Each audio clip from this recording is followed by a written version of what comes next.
Hello. Welcome to OJ Studios. Please enjoy Samantha by Lacey Julius.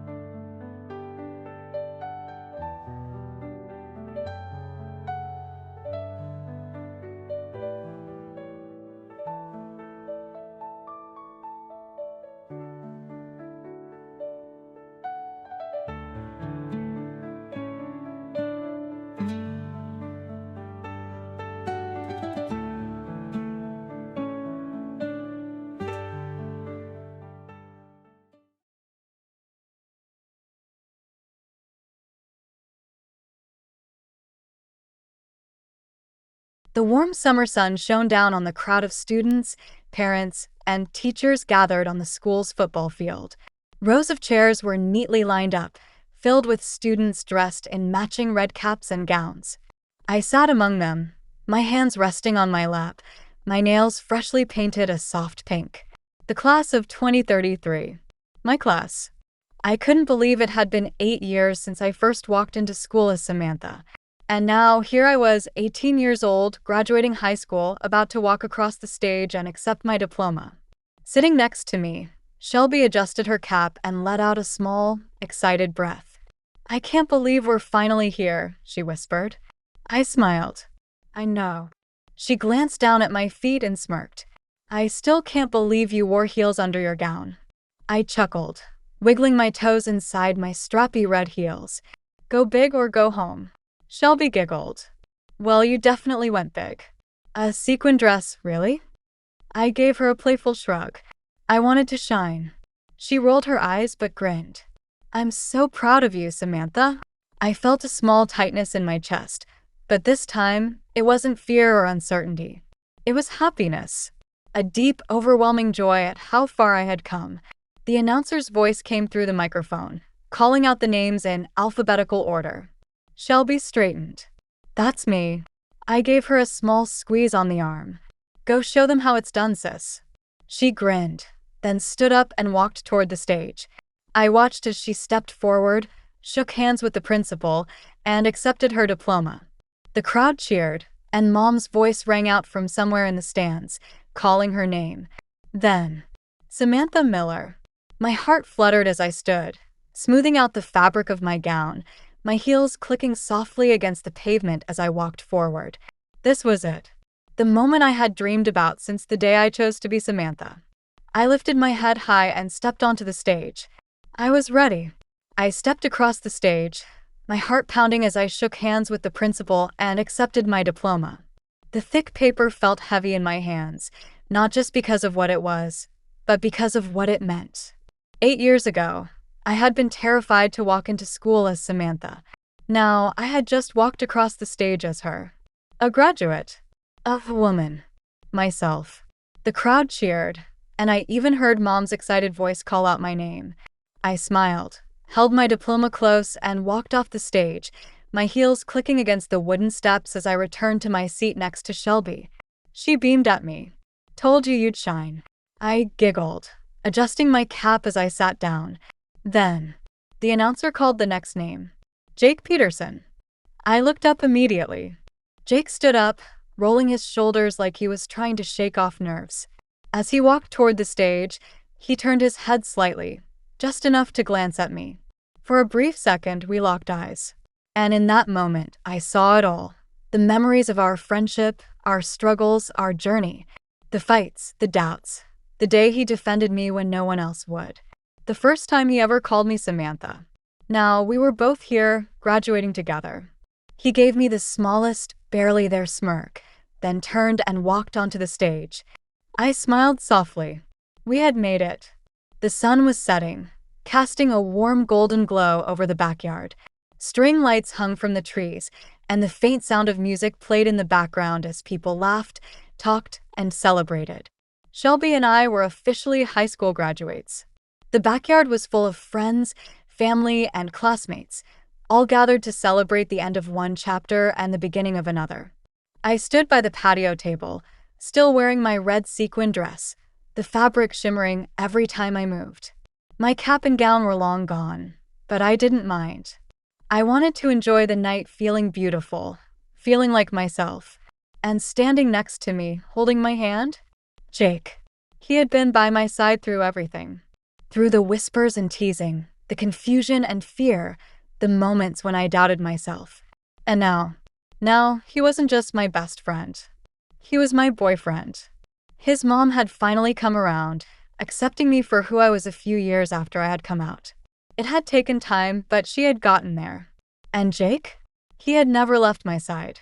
I squeezed his hand, and he glanced at me with a soft smile. "You okay?" I nodded, looking around at everyone here to celebrate with us. "Yeah," I said. "I really am."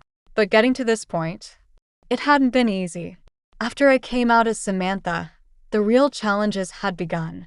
At 11, my doctor prescribed puberty blockers, giving me time to decide if transitioning was truly what I wanted. It hadn't been a simple choice. The blockers had their own side effects, and I had to deal with constant medical checkups and endless discussions about my future. At 14, I started HRT, hormone replacement therapy. That had been a huge milestone. The first time I noticed my skin softening, my body changing, my features becoming more feminine. I had waited so long to feel at home in my own skin. But it wasn't just physical. I had doubts. There were times I asked myself, is this really right? Am I making a mistake? But every time I looked in the mirror, every time I heard someone call me Samantha, every time I smiled and actually recognized the girl looking back at me, I knew this was who I was meant to be. And now I was 18, a graduate, a young woman preparing for the next step in my journey. The final step, gender reassignment surgery. In just a few months, I had one more major milestone ahead of me. Gender reassignment surgery, the final piece of my transition. I had gone through therapy, consultations, endless medical discussions, and now it was finally happening. It was scary, but it was also exciting. Because after everything, after years of doubt, struggle, pain, and hope, I was finally going to be whole. Samantha. Shelby's voice snapped me back to the present. She walked up to me, holding 2 glasses of sparkling cider, and handed me one. "To us," she said, lifting her glass. "To graduation, the future, and to you finally wearing heels without tripping." I laughed, rolling my eyes. "Oh, shut up." Jake chuckled beside me, slipping an arm around my waist. Shelby grinned. "Seriously though, to us in our next chapter." I smiled, my heart swelling with happiness. To us. We clinked our glasses together, and as I took a sip, I felt lighter than ever. I had fought for this life. As I stood at my graduation party, surrounded by my family, friends, and boyfriend, I couldn't help but think about how far I had come. Becoming Samantha hadn't been a simple journey. There had been challenges, moments of fear, doubt, and heartbreak. But I had fought for myself. And now, at 18, I was standing here proud, strong, and finally free. But getting here? That was another story. Middle school was rough. If elementary school had been about adjusting, getting used to my new name, the skirts, the whispers, middle school was when people really started questioning me. There were teachers who hesitated to use my name. Students who told me I was just confused or that I'd grow out of it. And then there were the adults, some who supported me and some who made it as difficult as possible for me to just exist. One of my biggest dreams had been to join the cheerleading team. I had loved watching the girls flip, dance, and cheer on the sidelines, full of energy and confidence. Shelby had already decided she was trying out, and I wanted to be right there with her. But when I signed up, it wasn't so simple. I still remembered sitting in the principal's office, my hands clenched in my lap as the cheer coach and school administrators discussed whether or not I should be allowed to try out. Some parents have concerns, they had told me. Other schools might not be okay with this. We just want to make sure it's fair for everyone. That one hurt the most. Fair for everyone? What about me? Shelby had been furious. Mom had been ready to fight, and I had sat there, terrified that they were going to take this away from me. I had spent years proving I was a girl. And now they wanted me to prove it again just to cheer? Mom had fought tooth and nail for me, reminding the school that Title IX protected me, that I had every right to join the team as any other girl did. Eventually, after weeks of waiting, meetings, and exhausting back and forths, they had let me try out. And when I made the team, I had never felt so proud in my life. But the struggle hadn't stopped there. Some of the parents complained. Some of the girls' families pulled them from the team. I had to work twice as hard to prove that I deserved to be there. And every time I stepped onto that football field in my cheer uniform, I knew I was doing more than just cheering. I was fighting to exist. Now, as I stood at my graduation party, wearing my beautiful sequin dress, surrounded by people who loved and accepted me, I knew something for sure. The backyard was full of laughter, music, and the scent of fresh food on the grill. String lights hung between the trees, glowing softly as the sun began to set. At the center of the dessert table sat a large cake, decorated in soft pink icing, with "Congratulations, Shelby and Samantha" written in elegant white script. It was surreal, seeing both our names side by side. Just a few years ago, I wouldn't have believed this moment was possible. Now it was real. A few minutes into the party, Mom tapped her glass with a spoon, gathering everyone's attention. "We put together something special," she announced, smiling at Shelby and me. A little look back at all the years that brought us here. The projector flickered to life, casting images against a white sheet hung up along the fence. The first photo appeared, 2 newborns swaddled in the hospital bassinet, taken just hours after we were born. I felt my heart squeeze as I took in the details. Me, wrapped in a light blue blanket, a tiny hospital sticker on my chest that read, "I am a boy." And beside me, Shelby, snug in a soft pink blanket, her sticker proudly declaring, "I am a girl." Her little head was covered with a pink cap, a small bow stitched to the front. Mine was covered with blue, the universal color of boyhood, a label stamped onto me before I even knew who I was. Shelby never had to question it. Her pictures flowed naturally, each one a progression of her growing up as the girl she was always meant to be. But mine felt like a lie. Even though I hadn't known it back then, something about that blue cap, that sticker, that label had always felt wrong. I swallowed hard, my fingers tightening around my plate. The slideshow continued, flipping through the years, Shelby and me at 5, holding hands in similar outfits. I had worn a small black suit, the jacket slightly oversized on my tiny frame, while Shelby wore a black dress with a matching ribbon in her hair. Even back then, the differences had been clear. Her outfit had been soft, flowing, and delicate. Mine had been stiff, structured, and wrong.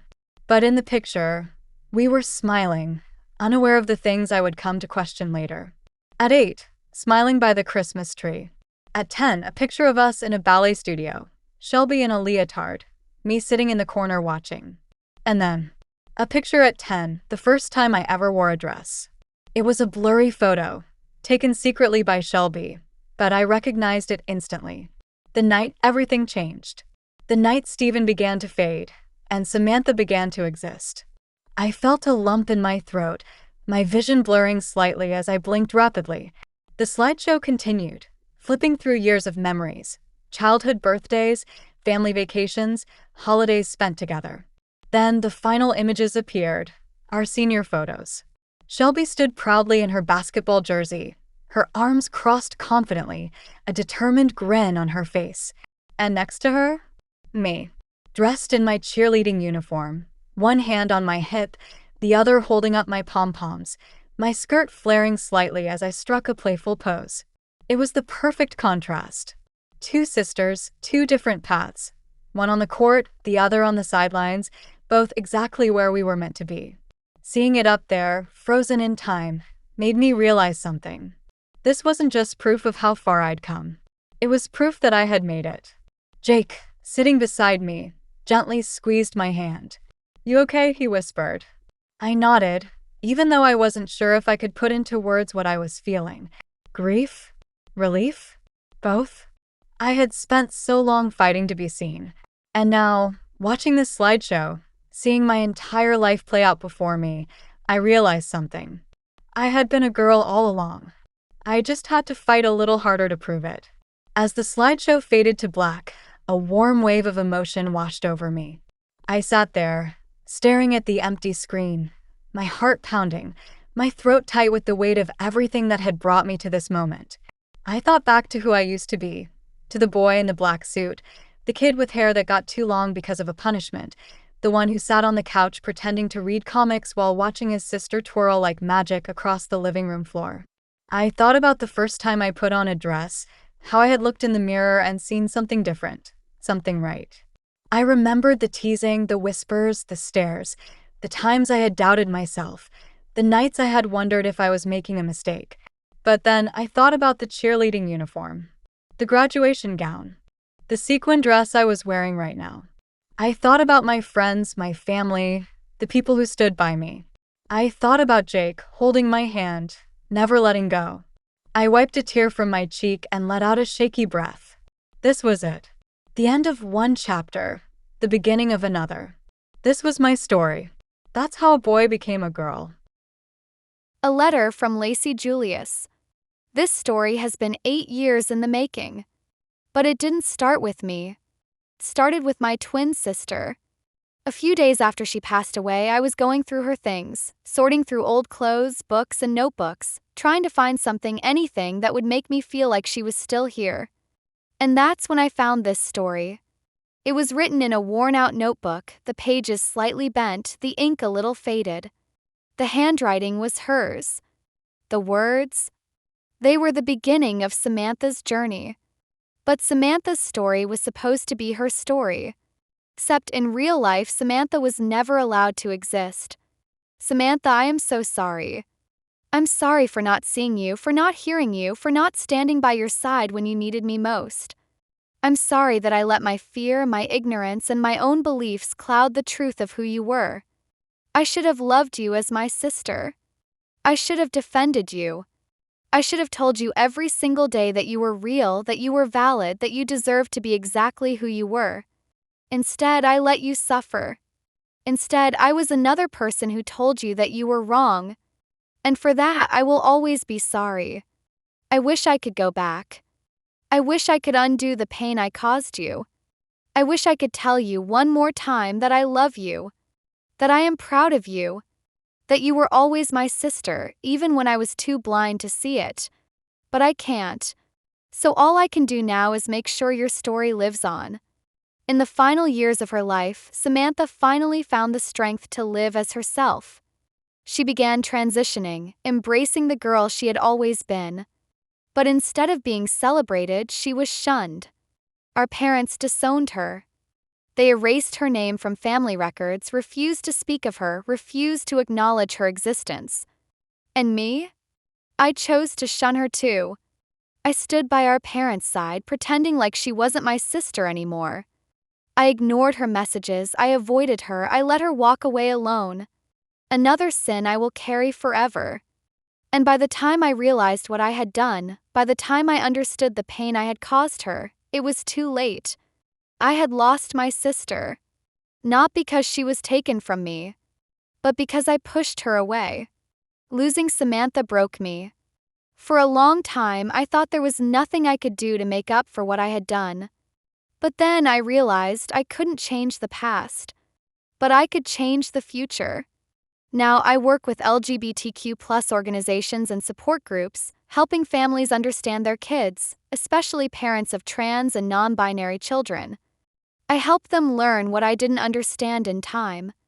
I help them see their children for who they really are before it's too late, before they make the same mistake I did.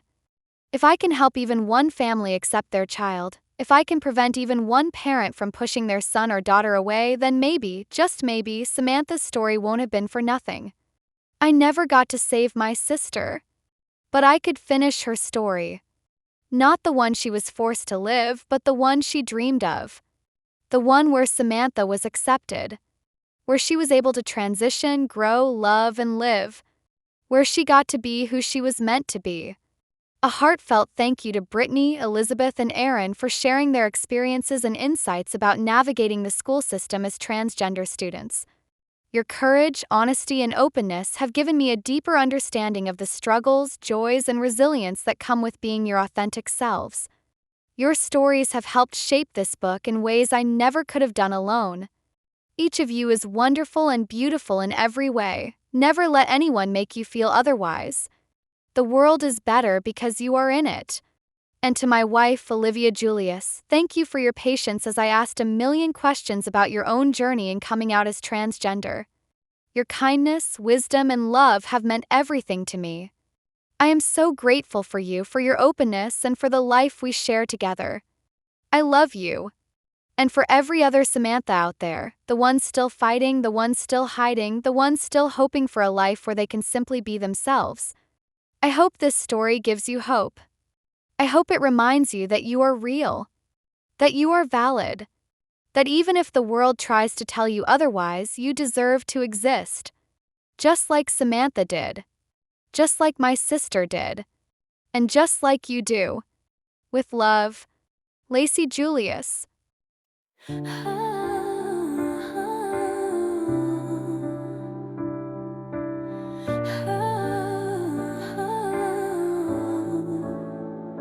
see the way you hold your breath, like you're afraid to take up space. But darling, you were born to shine, not to hide or be erased. Every name you choose to carry, every truth inside your chest, every step along this journey, you deserve to feel your best. You are real, you are whole, you are worthy, you are gold. Let the world say what they will, but your heart beats louder still. You are loved, you belong, you have always been so strong. Never let them dim your light. You are perfect, you are right. I know the weight you've had to bear, the nights you cried, the fights unfair. But love, your soul was made to be something wild and something free. Every word they try to take, every scar you've had to make, you are here, you are enough, and you are worthy to be loved. You are real, you are whole, you are worthy, you are gold. Let the world say what they will, but your heart beats louder still. You are loved, you belong, you have always been so strong. Never let them dim your light. You are perfect, you are right. Let your voice rise with the wind, let your soul dance once again. You are seen, you are true, there is nothing wrong with you. You are real, you are whole, you are worthy, you are gold. Let the world say what they will, but your heart beats louder still. You are loved, you belong, you have always been so strong. Never let them dim your light. You are perfect, you are right. You are perfect, you are right. So hold on tight and don't let go. There's a world that loves you so. You are here.